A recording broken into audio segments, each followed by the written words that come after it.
Hello, everybody. This is Dr. David Jockers, and today we're talking about how to make this your healthiest Thanksgiving. You know, it's Thanksgiving week as I do this, and I love Thanksgiving. You probably do as well if you're living in the United States, because really it's a time of great food, a lot of, family, lot football, just a lot of fun. And growing up, it was my favorite holiday, believe it or not, because I loved the feast, I loved the food, just the camaraderie, and I'm a big football fan. I love sports, so I loved watching football as well. Unfortunately, I would always have the Thanksgiving coma in the afternoon. My family, we would celebrate and eat usually around midday or early afternoon. And late afternoon, I would be taking a nap because I had eaten so much that my body just needed time to rest and digest. But I'm going to go through really strategies that help empower you to have more energy throughout the day, to help basically help your body burn more fat, building body mass, so you can just feel awesome the whole time on Thanksgiving and enjoy really, really good foods. And so if you don't know me, my name's Dr. David Jockers. I'm a doctor of natural medicine. I have a clinic, Exodus Health Center, in Kennesaw, Georgia, just outside of Atlanta, and I speak all around the world on a number of different health topics, but I really specialize in helping people improve their energy and their digestion, overcome chronic diseases, and using the ketogenic diet to help fuel their body. This is my beautiful wife, Angel, my little boys, David and Joshua. And so as we jump into this, I think, number one thing we got to remember is Thanksgiving's really not about the food. And when we start to make healthy lifestyle choices, oftentimes a lot of people in our family they feel threatened by it. And so our food choices may not be in alignment with, the kind of food that they prepare. And so they oftentimes will be offended by the fact that we may not choose the foods that they're preparing.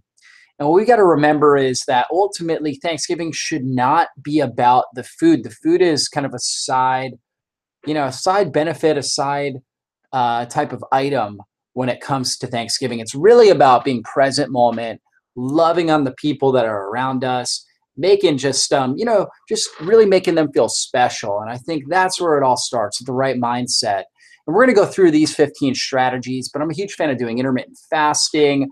We're going to talk about eating our salad first and all these different things right here. And of course, we have an article that goes along with this video, and you can check that out as well. But remember, it just starts with being present moment and loving the people in your life. And so growing up, I only had one Thanksgiving, but my wife, she has a lot of different parts of her family. She was raised by her mother. Her father was never married to her mother, and so she's got her birth father's side. She's got her mom married, so she's got her stepfather's side. Her father married, so stepmother's side. She has kind of an adopted grandparents who kind of were real influential in her life. So you got all these different sides of the family. So one year before we had our boys, we actually went to 5 Thanksgivings in a matter of, I think, 3 or 4 days. So it's crazy. This year we are doing, I believe, 3 Thanksgivings in 4 days. So it's a lot, but ultimately, really only my family is a little bit more on board with healthy eating and healthy lifestyle. The other parts of the family are not. And so I try to just love on people, and usually the food will be out there, and we'll oftentimes bring some of our own stuff. But I'll take 1 or 2 things, maybe like green beans or something like that, salad mixings if they have that. Just try to make the best choice I can. And I'll make a big deal out of how good whatever that was, and I'll just let people know, oh, this is so good, I'm really loving it. And I just try to keep the conversation away from nutrition. When you're trying to live a healthy lifestyle, sometimes people look at you like you're foreign, you're alien, there's weird things about you if you're not conforming with the majority of the people in the room. And then they start questioning themselves. Is my food good enough for him or her, whatever it is. And so I've been in those discussions and those environments, and the energy is just not good. And I think many of you guys can probably relate. It's just not good energy. It's not what I want to bring into a holiday-like environment. I want to bring up the happiness. I want to bring the joy up. I want to bring more life.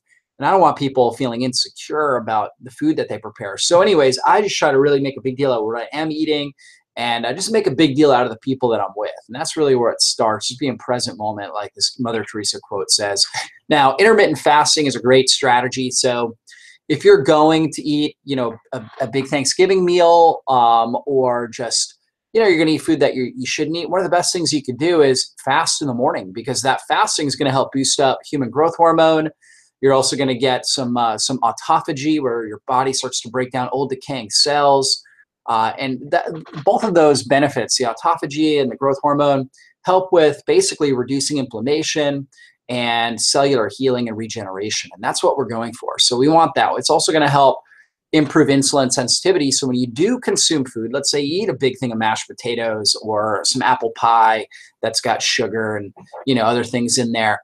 If you do that, if your body's more insulin sensitive, you're going to buffer the negative effects of the sugar more effectively. And so intermittent fasting is a great way to do that. So typically, a great strategy is to just consume a lot of water.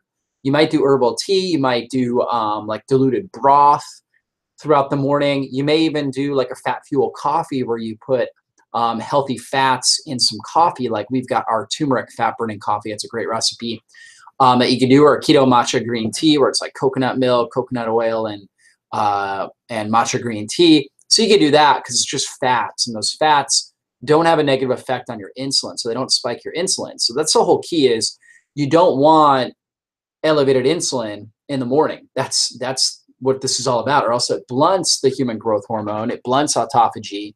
So you want to make sure that you're hydrated well, and you might have one of those fat fuel drinks again.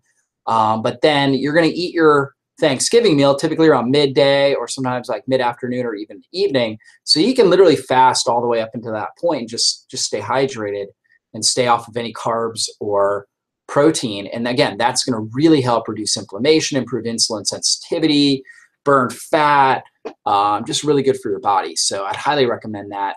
And then at some point during that morning or midday, do a good burst training workout. So it doesn't have to be long. You might just do like squats and lunges or something along those lines. It's actually a really good idea if you're able to do this like right before the Thanksgiving meal. The reason why is it really activates your muscle cells. So if you do 10 to 15 minutes, maybe upper body exercises or lower body exercises, it's going to really, really activate those muscle cells, and they're going to start grabbing up as you consume that meal. They're going to start grabbing the sugar out of your bloodstream, which will help reduce the amount of insulin your body needs to produce. And insulin is an inflammatory hormone, so we want to keep insulin down. So this is the best time to take in carbs, is right after a high intensity workout would be the best time. Now, if you're fasting and you work out, you could still work out in the morning fasted. I've done that many times. And you might do a protein shake afterwards. You might just hydrate well, and then again, wait until your big meal later. So as the body will adapt, it will get better at working out fasted. In fact, I do this all the time. So I'm always fasting when I'm working out, and oftentimes I don't eat right after I work out. And my body's extremely strong, extremely resilient. I adapt for my workouts really well. So the key is to get fat adapted, keto adapted by doing things like intermittent fasting, low carb diet in general, and that can really help. So anyways, get some burst training, surge training in, and then wake up on Friday and do the same thing. So you might do upper body on Thursday, you might do lower body on Friday. So that way those muscle groups get some rest. But that way, again, you turn on the fat burning switch, do intermittent fasting on Friday morning, and do some high intensity exercise. Because, you just ate a lot of really good food on Thursday afternoon, evening. And so now you're trying to really reactivate that fat burning switch, get your insulin sensitivity. So you don't need breakfast on Friday, and you want to get a good workout in. So use apple cider vinegar. So drink a little apple cider vinegar in water, and you can do this throughout the day. You can also put some apple cider vinegar like as a salad dressing, really good, or you can put it on meat, vegetables. I actually love the flavor if you put apple cider vinegar on meat, like turkey. Just a little bit on there. It actually tastes great, and the acetic acid that's in there is going to start the digestion process. It's an acid, like stomach acid. It's got enzymes too, so they're going to start breaking down the meat, the vegetables, And, if you have it on starch, it's going to start to break down the starch, just make it more digestible for your body. It also helps to maintain better glycemic control. So it actually blunts how fast your blood sugar rises, which is helpful because if your blood sugar rises really fast, then you're going to get a massive increase of insulin. Again, insulin promotes inflammation. So if we can get a lower release of insulin because the blood sugar is not elevated as fast, that's going to be more beneficial for our body. So it can be really effective, and using it will reduce your sugar cravings. So really big fan of that. Eat your salad first. Now, in general, I don't recommend this. I recommend eating meat first, but if you're going to have a really big meal, it can reduce the amount of overall food consumption, the overall volume of food that you consume by having the salad first, like loading up on good healthy greens. That can be helpful. So you might try that strategy. Make sure that you're focusing on good fats. We want to use things like grass-fed butter, coconut oil, olive oil, things like that. And we want to stay away from the bad fats, so canola oil, soybean, sunflower oil, corn oil. So when you're choosing a salad dressing, this is especially important because most salad dressings, they are loaded with toxic oils. And, if you go to somebody's house, typically they're going to have one of these really, really bad salad dressings that's loaded with a really bad fat. So sometimes just saying, hey, do you guys have any olive oil, or bring in your own, and using that as a salad dressing would be so much better in these cases. Proper food combining. So sometimes a really good strategy for Thanksgiving is to eat 2 smaller meals rather than just all like one huge meal, or three meals, just all over a period of time. And that way you can eat, for example, like if you're doing starch, have your starch with your salad. So if you're going to do like regular potatoes or something like that, do that with the salad because it'll digest better that way. Don't do the starch with the meat. So the idea of kind of your meat and potatoes, not a good idea. So that's really stressful in the digestive tract. Better to do the meat and fat together. So you could like take your turkey, put grass-fed butter on it or olive oil or something like that, and have that together, or even a gravy if you can, get a good gravy, and have that together as opposed to the potatoes and stuffing along with the meat. Better to have those in a separate meal, and then wait 2 to 3 hours or longer, and then have the meat, right? So you would do, one or the other basically. And so that's going to be a better strategy. And then have your dessert separate as well would be a good strategy. I definitely would recommend trying to go gluten-free, which can be really tough on Thanksgiving if you are visiting family that is not concerned about gluten or not looking to avoid it, because it can be in everything. And here are the most common signs you're gluten intolerant. In fact, there's a condition called non-celiac gluten sensitivity, NCGS, where you don't have digestive issues. And the number one symptom people experience when they don't have digestive issues is energy and brain fog, low energy and brain fog. So oftentimes you'll experience that when you're exposed to the gluten.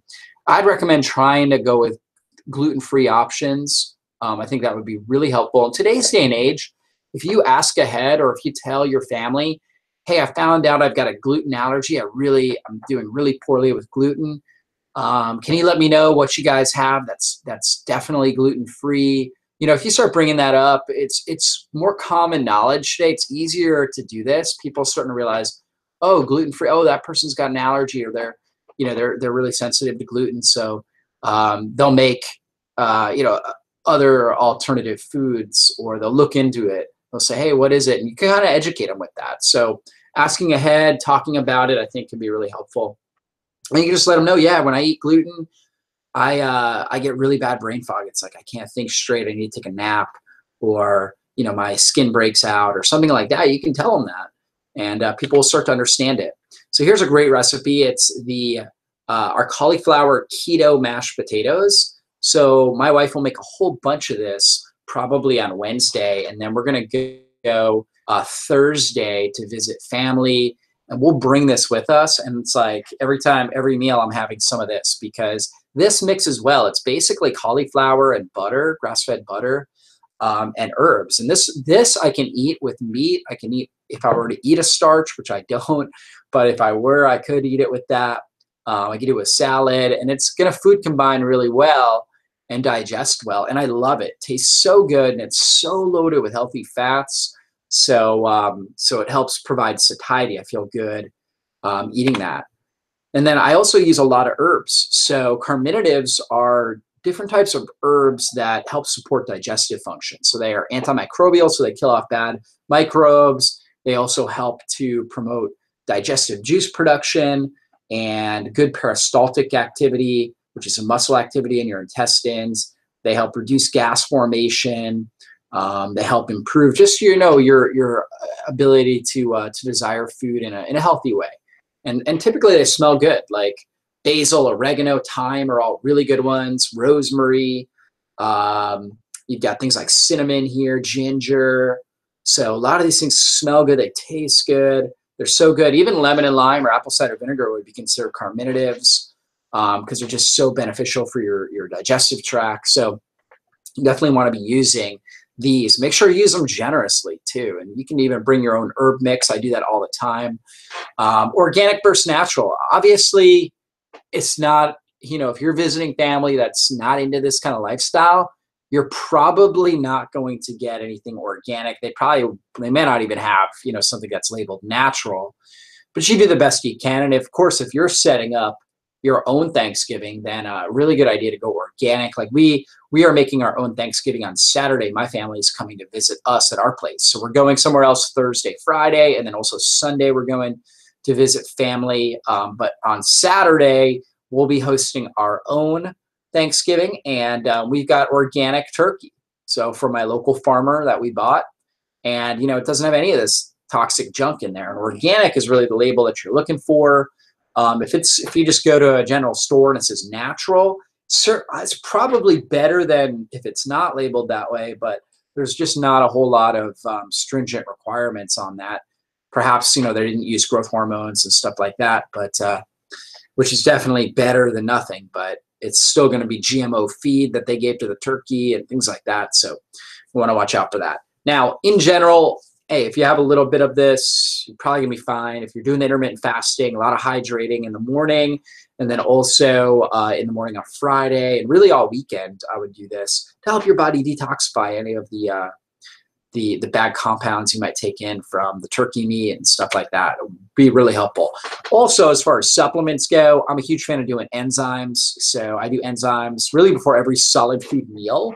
And it's huge. My weak spot is my digestive tract. So if I don't take good care of myself or I don't eat something that is right for me, I get gas, bloating, sometimes constipation, sometimes diarrhea. So feel good. So enzymes have been a lifesaver for me. They really help. And probiotics.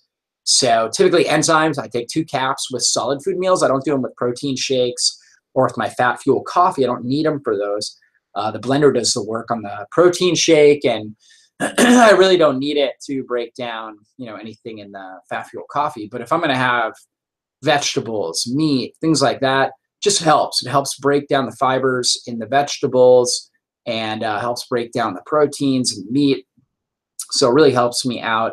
And then probiotics I usually take at night before I go to bed. A really good high quality probiotic like our ProbioCharge. Really, really good for resetting the microbiome, really good for detoxifying your body. In fact, if you're going to do, because that will help your body detoxify pesticides, herbicides, GMO components like glyphosate, which is Roundup, basically a pesticide. So it will help your body get rid of those things, getting really good, high quality probiotics, particularly Bifidobacterium and Lactobacillus plantarum are 2 really good ones for breaking down a lot of toxins in your system. So definitely doing that. And then finally, just remember, it's all about being grateful and thankful. So you do the best you can to put yourself in a good position. But at the end of the day, just focus on mindset, loving the people around you, being grateful that we even have food and that we know enough to make good food choices. Be grateful for that. Be so thankful for it. And that will just give you so much more happiness. Greatest gift we can give ourselves is to be grateful, and the greatest blessing that we can do for others is to show up grateful, happy, joy-filled, and to help spread that energy, because that's when we bless other people And that's really what life is about. It's just being a blessing to the people around us, and showing up every day fully alive, fully grateful, and fully confident that we can make a difference with the decisions we make and the actions we take in our life. So hopefully this was helpful for you guys. I wish every one of you guys the very happiest Thanksgiving. I am so personally grateful and thankful for all our subscribers and people that are listening to these videos. You guys are a really awesome blessing to me, and you're allowing me to fulfill my life calling, which is to teach, coach, educate, and empower as many people as possible to reach their full potential in life and health. So blessings to you guys. Have a great Thanksgiving. Bye-bye.